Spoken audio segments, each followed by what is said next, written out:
whoever walking in and telling you how to sleep with your wife, that just doesn't seem appropriate to me. I mean, can you dig that? Yeah, I guess. I mean, I don't know why it's any less appropriate than telling you you can't eat these certain foods and that you can't wear linen and wool. Well, because it's more emasculating. It's more not emasculating. It's just, I don't know. Like many guys like the separate sex doubling thing Yeah. because it gives them an excuse to get out of the house. Right. You know, Right. they don't want to be stuck in the house that. with the screaming kids and the kvetchy wife, and Right. at least they can get away morning and evening. Yeah. And so, but then they should be able, but then shouldn't they be able to claim that for themselves and say, I need this time separate from you, although I could, I mean... Like, but if you want to just like kick back and watch SportsCenter, like the wife's going to say, come help me with the kids. Yeah, but then you say no. I mean, if you need SportsCenter during that time, then you have to be able to say no. It's easy to say God demands that I get trained out. Right. Like, I want to watch SportsCenter. Right. It is easier. But I think the rewards are greater if you just say no. This is my SportsCenter I just let time. some fresh air in, literally and spiritually, into this. Yes. In this Torah Actually, chat. it feels wonderful. So the ark lands and they come out, and God sends a rainbow, and He promises. I heard it said that God repented of destroying the world, so I'm trying to find that. Oh well, but that's kind of interesting that God would repent. Repent. Yeah, I hadn't heard that line, though. We certainly know that God promised. Where is the rainbow thing? Open the window. So it's like 9. Yeah, actually, 8. I don't see. Okay, 9:12. God says, "This is a sign of the covenant that I give you. Every living being that is with you to generations forever. I've set my rainbow in the cloud. Shall be a sign of the covenant between me and the earth. And I will look upon it, and I won't wipe you out again." Right. So anyway, I was reading commentary by Rabbi Ari Khan, who said that the rainbow symbolizes the complexity of life. Like, while the beginning of this Torah portion, God looks at the world and says, "Oh, it's all evil." The rainbow shows that everyone has, varying degrees, or every community has varying degrees of good and bad, and you have to be careful and sort things out. You can't just everyone's evil. Right. Well, actually, that's interesting. I mean, that's kind of what I was thinking earlier. Is that I think there's part of each of us that when we're frustrated, we would like to think, it's just clear them all out. Like, I'm the one who's doing my best and doing it right, and if I could just get rid of all those SOBs out there, everyone else, things would be okay. And in some ways, this is like the end of that fantasy. Like, it happened this time. That's when it did happen, where there was only one good guy on Earth and everyone else, and his people, and everyone else sucked.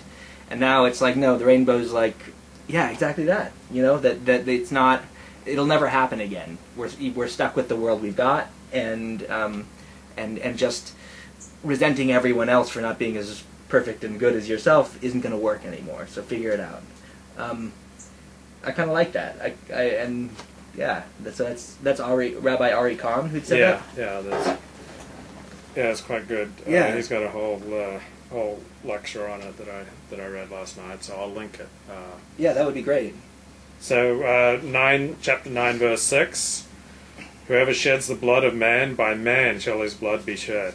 So if you believe that God gave the Bible or God gave the Torah, and you're saying, well, only God can take life, well, here God says, if someone commits murder, then by man, not by me God, but by man shall his blood be shed. So the Torah is pretty hardcore for capital punishment. Huh. Doesn't say whoever sheds the blood of man, well, leave it up to me to take care of him in the next life. Right. Right. I'll sort him out when he gets back here. Yeah, it's, and I even my understanding is that if you break.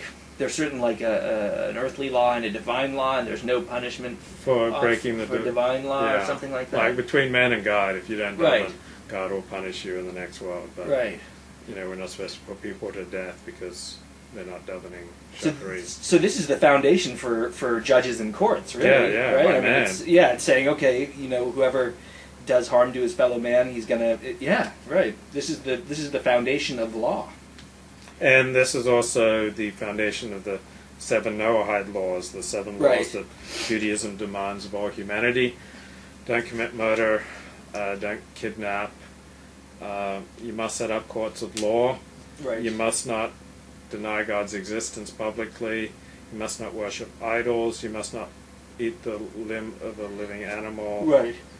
and no sexual perversion such as homosexual stuff and adultery and incest. Homosexuality, adultery, and incest. Huh.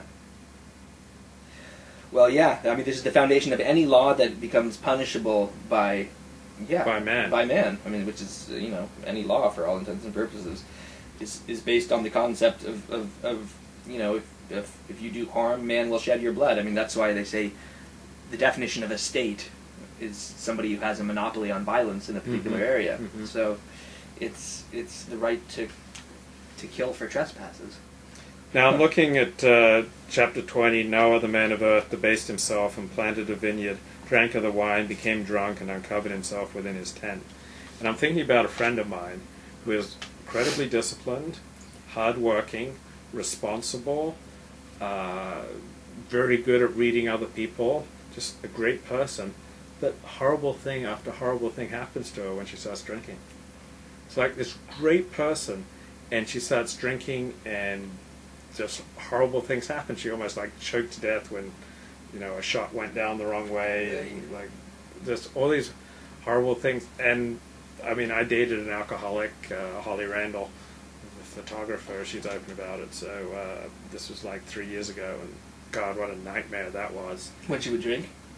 No, it was just everything that went. When she drank, she became really friendly. So it was not a nightmare. It was lovely. And if she hadn't been a drunk at that time, she would never have dated me. So, I must... Right. Don't look a gift horse in the mouth. Well... But so many horrible things happen. Has anything horrible happened to you from getting drunk? I don't think so. I was never a huge drinker. I remember saying to my sister when I was 15 that I thought that the only reason people drank was so that they had an excuse to do things they wanted to do anyway. Exactly. And I think there's a lot of truth in that. I think generally I'm aware that if I'm drinking because I want to do something, it's already something I've chosen to do in advance. Right. So I've had other drugs. I've had bad things happen on. When I was younger, I had an experimental phase, but not alcohol so much. You never got sodomized by a man because you were drunk? No. I would have avoided drinking alcohol in a situation in which that was a possibility. I think that'd be a real downer. That would be a downer. Though the prostate is like the male G-spot, for those of you who don't know. Right. It could be very sensitive. pleasurable, I hear. Yeah, well, I have heard so too, and in fact in Vegas... And you shouldn't feel embarrassed if you get an erection when you're getting raped. Right, exactly. Well, but then have a hard time with that. It's true, but it's true, Luke. And if you send me your address, I'll get you a free rape kit.